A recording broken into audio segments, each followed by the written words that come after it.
ಲಿಂಗಾಯ ನಮಃ. ಪ್ರಥಮಂತೂ ಬಸವಣ್ಣ, ದ್ವಿತೀಯಂತೂ ಲಿಂಗವು, ತೃತೀಯಂತೂ ತತ್ವ ಬ್ರಹ್ಮಾಂಡವೆಲ್ಲ, ಅಕಳಂಕ ಗುಣನಿಧಿ ಚಿದಾನಂದ ಬಸವಂಗೆ ಭಕುತನಾದೆನು ಗುರುವೇ ಯೋಗಿನಾಥ. ಸ್ವಾನುಭಾವದ ನೆಲೆಯ ನಾನೇನ ಬಲ್ಲೆನೈ, ನೀನೇ ಒಳಪೊಕ್ಕು ಏನ ನುಡಿಸಿದಡೆ ನಾನು ನುಡಿವೆನೈ ಗುರುವೇ ಕೃಪೆಯಾಗು. ಮತ್ತೆ ಲೋಕದೊಳಗೊಂದು ಕರ್ತಾರ ಕಟ್ಟಿದ ಮಹಾಮನೆ. ಆ ಮಹಾಮನೆಯ ಅರಿವಿನ ಬೆಳಕಿನಲ್ಲಿ ಇವತ್ತು ನಾರಾ ಅಪ್ಪ ಅವರ ಮನೆಯೊಳಗ ಗುರು ಬಸವಣ್ಣನವರ ಅನುಭಾವದ ಮಹಾಮನೆ. ಈ ಒಂದು ಮಹಾಮನೆಯಲ್ಲಿ ಅನುಭಾವದ ರಸವಾರಿದಿಯನ್ನು ಮಿಂದು ಮಡಿಯಾಗಲೆಂದು ದಯಮಾಡಿಸಿರುವ ಎಲ್ಲ ಆತ್ಮೀಯ ಶರಣ ತಂದೆ ತಾಯಿಗಳಲ್ಲಿ, ಮುದ್ದು ಮಕ್ಕಳಲ್ಲಿ, ತಮ್ಮೆಲ್ಲರಲ್ಲಿ ಭಕ್ತಿಯ ಶರಣಾರ್ಥಿಗಳು. ಇವತ್ತ ನಾರಪ್ಪ ಅವ್ರ ಮನ್ಯಾಗ ಮಹಾಮನೆ ಐತಿ ಅಂತ ನಾನು ನೋಡಿದ್ದೆ, ಗೊತ್ತಿತ್ತು. ಅವ್ರು ಫೋನ್ ಮಾಡ್ಯಾರ ಅಂತಲ್ಲ, ನಾನು ಮೊದಲೇ ವಿಚಾರ ಮಾಡಿದ್ದೆ ಹೋಗ್ಬೇಕಂತ. ಯಾಕಂತ ಕೇಳಿದ್ರೆ ಈ ಹಿಂದೆ 2 ಸಾರಿ ಒಂದೊಂದು ವಿಶೇಷ ಸನ್ನಿವೇಶಗಳಿದ್ದಾಗ ಅವ್ರು ನನಗೆ ಹೇಳಿದ್ರು. ಕಾರಣಾಂತರದಿಂದ ನನಗೆ ಅವತ್ತು ಬರಕ್ಕೆ ಆಗ್ತಿದ್ದಿಲ್ಲ. 2 ಸಲ ತಪ್ಪಿಸ್ಕೊಂಡಿದ್ದೆ. ಏನು ತಪ್ಪಿಸ್ಕೊಂಡಿದ್ದೆ ಅಂದ್ರೆ ಇಂಥ ಶರಣರ ಮನೆಗೆ ಬರೋದು ತಪ್ಪಿಸ್ಕೊಂಡಿದ್ದೆ. ಇದು ಹೆಂಗೂ ಒಂದು ಒಳ್ಳೆ ಅವಕಾಶ ಐತಿ ಅಂತೇಳಿ ನಾನು ಬಸವ ಕೇಂದ್ರ ಗ್ರೂಪ್ನಾಗ 4 ದಿವಸದಿಂದ ನೋಡ್ಕೊತ ಇದ್ದೆ. ಮತ್ತೆ ಎಪ್ಪರ್ ಹಾಕ್ತಿದ್ರು, ನೋಡ್ಕೊಂತಿದ್ದೆ. ಅವ್ರು ನಿನ್ನ ಹೇಳ್ಯಾರ ಅಂತ ಅಲ್ಲ, ಬರಬೇಕು ಅಂತ ಮೊದಲೇ ಇಟ್ಕೊಂಡಿದ್ದೆ. 2 ಸಲ ತಪ್ಪಿತ್ತು, ಹೋಗಬೇಕು ಅಂತ ಹೇಳಿ. ಮತ್ತು ನಿನ್ನೆ ಅಪ್ಪಾರು ಫೋನ್ ಮಾಡಿದ್ರು, ಹಿಂಗೈತಿ ಅಂತ. ನಾನು ಬರ್ತೀನಿ ರೀ, ಆದ್ರೆ ಮೊದಲೇ ಅವ್ರಿಗೆ ಹೇಳಿದೆ, ದಯಮಾಡಿ ನನಗೆ ಭಾವ ಇಡಬೇಡ್ರಿ, ನಾ ಕೇಳಕ್ಕೆ ಬರ್ತೀನಿ ಅಂತಂದೆ. ನನಗೇನೂ ಗೊತ್ತಿಲ್ಲರಿ, ಅವ್ರಿಗೆ ಗೊತ್ತಿಲ್ಲ, ನೀವು ಬನ್ನಿ ಸುಮ್ಮನೆ ಅಂದ್ರು. ಆಯ್ತು ರೀ ಅಂತ ಬಂದೆ.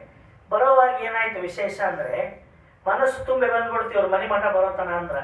ಯಾಕೆ ಹಂಗಾಯಿತು ಅಂದ್ರೆ ಇವರು ಪ್ರತಿ ಬುಧವಾರ ನಮ್ಮ ಗುರುಬಸವ ಮಂಟಪಕ್ಕೆ ಸಾಯಂಕಾಲ ಸರಿಯಾಗಿ ಇನ್ನು ಟೈಮ್ 6:30 ಅನ್ಕೊಳ್ಳೋದು ಅಪ್ಪಾರು ಓವರ್ ಬಂದಿರ್ತಾರೆ. ಪ್ರತಿ ತಿಂಗಳು ನಡೆಯುವಂಥ ಬೆಳಗಿನ ಇಷ್ಟಲಿಂಗ ಪೂಜಾ ಕಾರ್ಯಕ್ರಮಕ್ಕೆ 7:15 ಅಂದ್ರೆ ಅಲ್ಲಿ ಇರ್ತಾರೆ, ಬೆಳಗ್ಗೆ ಇರ್ತಾರೆ ಅವರು. ನನಗೆ ಇಲ್ಲಿ ಮಠ ಬರೋತನ ಏನು ಅನ್ನಿಸ್ತು ಅಂದ್ರೆ ಇಷ್ಟು ದೂರದಿಂದ ಬರ್ತಾರೆ ಇವ್ರು ಅನ್ನಿಸ್ತು ನನಗೆ ನೋಡಿದ ಕೂಡಲೇ.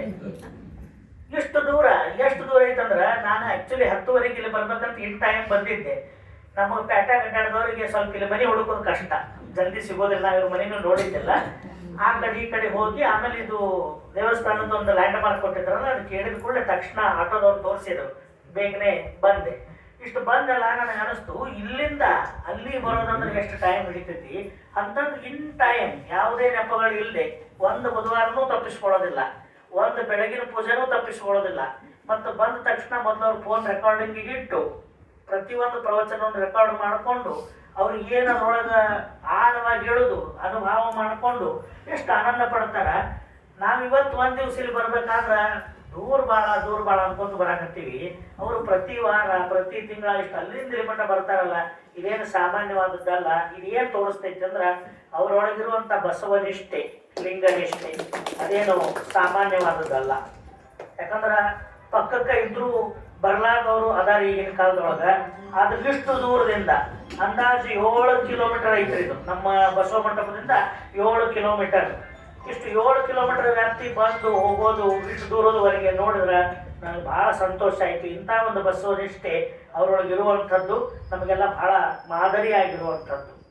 ಆ ಹಿನ್ನೆಲೆಯಲ್ಲಿ ಇವತ್ತು ಹರ್ಡೇಕರ್ ಮಂಜಪ್ಪನವ್ರ ಜಯಂತಿ ಆಗಿದೆ. ಅದ್ರ ಕುರಿತು ಹೇಳ್ರಿ ಅಂತ ಹಳ್ಯಾಳಪ್ಪ ಅವರು ಈಗ ತಿಳಿಸಿದರು ನನಗೆ. ಮೊನ್ನೆ ತಾನೇ ಕಳೆದ ಬುಧವಾರ ದಿವಸ ನಿರಂಜನ ಶರಣ, ಕರ್ನಾಟಕ ಗಾಂಧಿ ಎಂದೇ ಪ್ರಖ್ಯಾತರಾದಂಥ ಹರ್ಡೇಕರ್ ಮಂಜಪ್ಪನವರ ಜಯಂತಿಯನ್ನು ನಾವೆಲ್ಲ ಆಚರಣೆ ಮಾಡಿದ್ವಿ.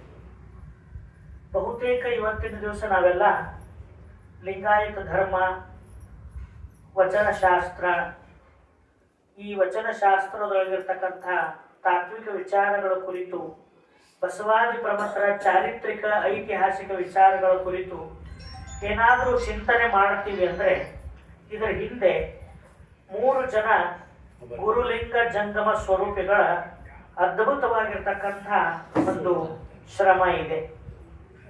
ಅದಕ್ಕೆ ಬಸವಾದಿ ಪ್ರಮಥರನ್ನ ನಾವು ಸ್ಮರಣೆ ಮಾಡ್ತೀವಿ ಅಂದ್ರೆ ಅವರನ್ನು ನಮಗೆ ತೋರಿಸಿಕೊಟ್ಟವ್ರು ಯಾರು ಅಂದ್ರೆ ಈ 3 ಜನ ಗುರುಲಿಂಗ ಜಂಗಮರು. ಅವರನ್ನು ಮೊದಲಿಗೆ ನಾವು ಸ್ಮರಣೆ ಮಾಡ್ಬೇಕಂತ. ಅವ್ರು ಯಾರು ಅಂತವ್ರು ಅಂತಂದ್ರೆ ವಚನ ಸಂಶೋಧನ ಪಿತಾಮಹ ಡಾಕ್ಟರ್ ಬಗು ಹಳಕಟ್ಟಿ ಶರಣರು. ಎರಡನೇದವರು ಇವತ್ತು ನಾವು ಜಯಂತಿ ಆಚರಣೆ ಮಾಡ್ತಾ ಇರ್ತಕ್ಕಂಥ ನಿರಂಜನ ಶರಣ ಹರ್ಡೇಕರ್ ಮಂಜಪ್ಪ ಶರಣರು. ಮೂರನೇದವರು ಸೇವಾ ಧರ್ಮದ ಶರಣ ಸಾಹಿತಿ ರೆವರೆಂಡ್ ಉತ್ತಂಗಿ ಚನ್ನಪ್ಪ ಶರಣರು. ಈ 3 ಜನ ಮಾಡಿರ್ತಕ್ಕಂಥ ಕಾರ್ಯ ಅದು ಸಂಕಲ್ಪ ಹಿಡಿದು ಮಾಡಿದಂಥ ಕಾರ್ಯ, ಭಗೀರಥ ಪ್ರಯತ್ನದಂಥ ಕಾರ್ಯ. ಯಾವ ವಚನ ವಾಗ್ಮಯ 12ನೇ ಶತಮಾನದಲ್ಲಿ ಅನುಭಾವ ಮಂಟಪದಲ್ಲಿ ಅನುಭಾವದ ವಾರಿಧಿಯಾಗಿ ಹರಿದು ಬಂದು 280 ಕೋಟಿ ವಚನಗಳು, ಒಂದಲ್ಲ ಎರಡಲ್ಲ 280 ಕೋಟಿ ವಚನಗಳು ಶರಣರ ಅನುಭಾವದ ಹೃದಯದಿಂದ ಹೊರಹೊಮ್ಮಿದ್ವು. ಅವುಗಳು ಮಸುಕಾಗಿ ಹೋಗ್ತಾ ಇರ್ತಕ್ಕಂಥ ಸಂದರ್ಭದಲ್ಲಿ ಅವುಗಳಿಗೆ ಮತ್ತೆ ಬೆಳಕನ್ನು ಕೊಟ್ಟು ಇವತ್ತಿನ ಜನಾಂಗಕ್ಕೆ ಶರಣರ ವಚನಗಳ ಸಂದೇಶವನ್ನ ಮುಟ್ಟಿಸ್ತಕ್ಕಂಥ ಮಹಾಮಣಿಹವನ್ನ ಹೊತ್ತು ತಮ್ಮ ಇಡೀ ಬದುಕನ್ನ ಕೇವಲ ವಚನ ಸಾಹಿತ್ಯದ ಸಂರಕ್ಷಣೆಗಾಗಿ, ಸಂಶೋಧನೆಗಾಗಿ, ಪ್ರಕಟಣೆಗಾಗಿ ಮುಡಿಪಾಗಿಟ್ಟು ಈ ವಚನ ಸಾಹಿತ್ಯವನ್ನು ಬೆಳಕಿಗೆ ತಂದವರು, ಬಸವಾದಿ ಪ್ರಮಥರನ್ನು ನಮಗೆಲ್ಲ ದರ್ಶನ ಮಾಡಿಸಿದವರು ಯಾರು ಅಂತ ಕೇಳಿದ್ರೆ ಲಿಂಗೈಕ್ಯ ವಚನ ಸಂಶೋಧನಾ ಪಿತಾಮಹ ಡಾಕ್ಟರ್ ಬಗು ಹಳಕಟ್ಟಿ ಶರಣರು. ಅವರು ಒಮ್ಮೆ ನಾವು ಹಿಂಗೆ ಒಂದು ವಚನ ಓದ್ತೀವಿ ಅಂದ್ರೆ ಹಳಕಟ್ಟಿ ಶರಣರನ್ನ ನೆನೆಸೇ ವಚನ ಓದಬೇಕು. ಅಷ್ಟು ದೊಡ್ಡ ಕೆಲಸ ಅವ್ರು ಮಾಡಿದ್ದು. ಇನ್ನು ಇವತ್ತಿನ ದಿವಸ ನಾವೆಲ್ಲ ನೋಡ್ತಾ ಇರ್ತಕ್ಕಂಥ ನಿರಂಜನ ಶರಣ, ಕರ್ನಾಟಕದ ಗಾಂಧಿ ಎಂದೇ ಪ್ರಖ್ಯಾತರಾದಂಥವರು ಹರ್ಡೇಕರ್ ಮಂಜಪ್ಪ ಶರಣರು.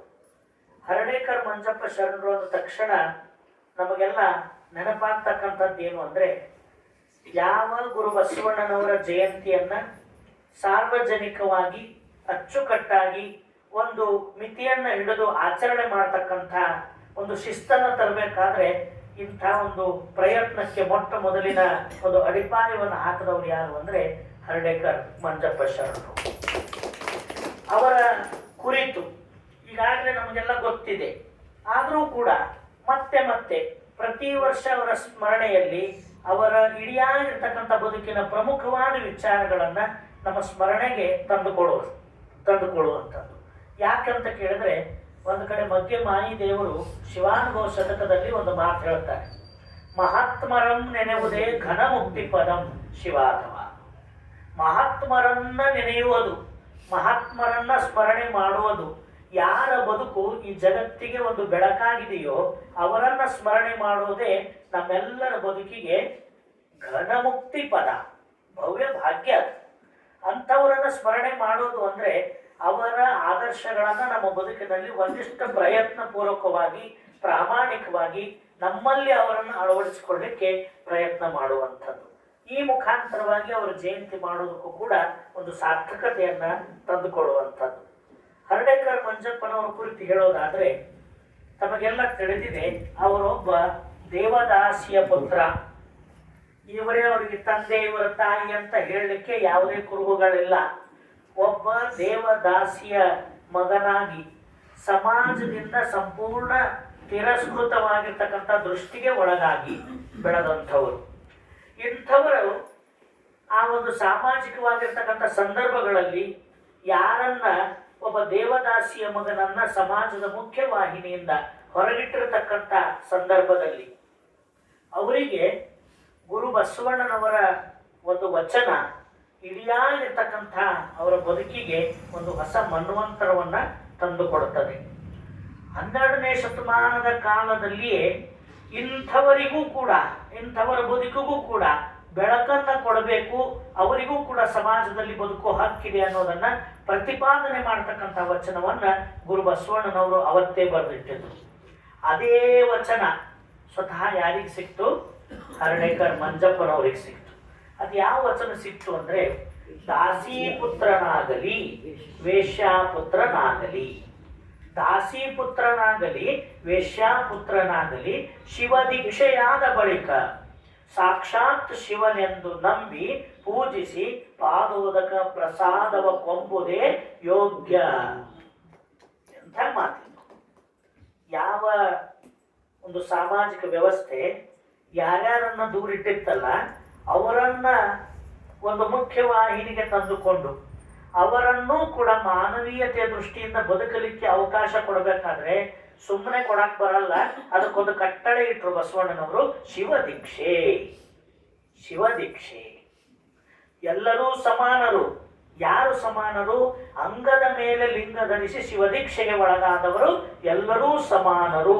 ಯಾವುದನ್ನ ನಮ್ಮ ಪಂಚ ಆಚಾರಗಳ ಒಂದಾಗಿರುವಂತ ಶಿವಾಚಾರ ತತ್ವ ಇದನ್ನೇ ಬೋಧಿಸ್ತದೆ. ಯಾರು ಅಂಗದ ಮೇಲೆ ಲಿಂಗವನ್ನು ಧರಿಸ್ಯಾರೋ ಅವರ ಮಧ್ಯದಲ್ಲಿ ಜಾತಿ ಇಲ್ಲ, ಮತ ಇಲ್ಲ, ಕುಲ ಇಲ್ಲ, ಗೋತ್ರ ಇಲ್ಲ, ವರ್ಣಾಶ್ರಮಗಳಿಲ್ಲ. ಲಿಂಗವುಳ್ಳವರೆಲ್ಲರೂ ಸಂಗಮನಾಥನೆಂಬೆ ಅನ್ನೋದು ಬಸವಣ್ಣನವರ ವಾಕ್ಯ. ಆ ನೆಲೆಯಲ್ಲಿ ಜಾಶಿ ಪುತ್ರನಾಗಲಿ ವೇಶ್ಯಾಪುತ್ರನಾಗಲಿ ಅವನು ಹುಟ್ಟು ಮುಖ್ಯ ಅಲ್ಲ, ಅವನು ಯಾರಿಗೆ ಹುಟ್ಟದ ಅನ್ನೋದು ಮುಖ್ಯ ಅಲ್ಲ. ಒಂದು ಅನೈತಿಕವಾಗಿರ್ತಕ್ಕಂಥ ಸಂಬಂಧಕ್ಕೆ ಹುಟ್ಟಿದ್ರೂ ಕೂಡ ಅನೈತಿಕ ಸಂಬಂಧವನ್ನ ಮಾಡಿದವರ ತಪ್ಪು, ಆದ್ರೆ ಹುಟ್ಟಿದವ್ರದ್ದೇನು ತಪ್ಪು? ಆ ಸಂಬಂಧವನ್ನ ಮಾಡಿದವರು ನೈತಿಕವಾಗಿ ಅಧಪತನಕ್ಕೆ ಹೋದವರು. ಆದರೆ ಹುಟ್ಟಿದವ್ರು ಏನು ಇಂಥವ್ರು ಹೊಟ್ಟೆ ಹುಟ್ಟಬೇಕು ಅಂತ ಕೇಳಿ ಹುಟ್ಟಿರ್ತಾರ? ಮತ್ತೆ ಹಂಗಾದ್ರೆ ಹುಟ್ಟಿದವ್ರಿಗೆ ಯಾಕೆ ನೀವು ಶಿಕ್ಷೆ ಕೊಡ್ತೀರಿ? ಅವರನ್ನ ನಮ್ಮಂತೆ ಕಾಣಬೇಕಾದ್ರೆ ಅವರಲ್ಲೂ ಕೂಡ ನಿಮ್ಮಂತೆ ಬದುಕಬೇಕಾಗಿರ್ತಕ್ಕಂಥ ಎಲ್ಲ ಹಕ್ಕು ಬಾಧ್ಯತೆಗಳು ಅವರಿಗೂ ಇವೆ ಅನ್ನೋದನ್ನ ತೋರಿಸಿಕೊಟ್ರು. ಅದಕ್ಕೆ ಬಸವಣ್ಣವರು ಅವತ್ತಿನ ಕಾಲಕ್ಕೆ ಎಂಥವರ ಪರವಾಗಿ ಹೋಗಿ ನಿಂದಿರ್ತಿದ್ರು ಅನ್ನೋದಕ್ಕೆ ಒಂದು ಉದಾಹರಣೆ ನಾವೆಲ್ಲ ವಚನ ನೋಡಿ. ದಾಸಯ್ಯನ ಮನೆಯ ಕಕ್ಕಯ್ಯನ ಮನೆಯ ದಾಸಿಯ ಮಗಳು, ಚೆನ್ನಯ್ಯನ ಮನೆಯ ದಾಸಿಯ ಮಗಳು, ಇವರಿಬ್ಬರು ಹೊಲದಲ್ಲೂ ಬೆರಣಿಗೆ ಹೋಗಿ ಸಂಗಮ ಮಾಡಿದರು.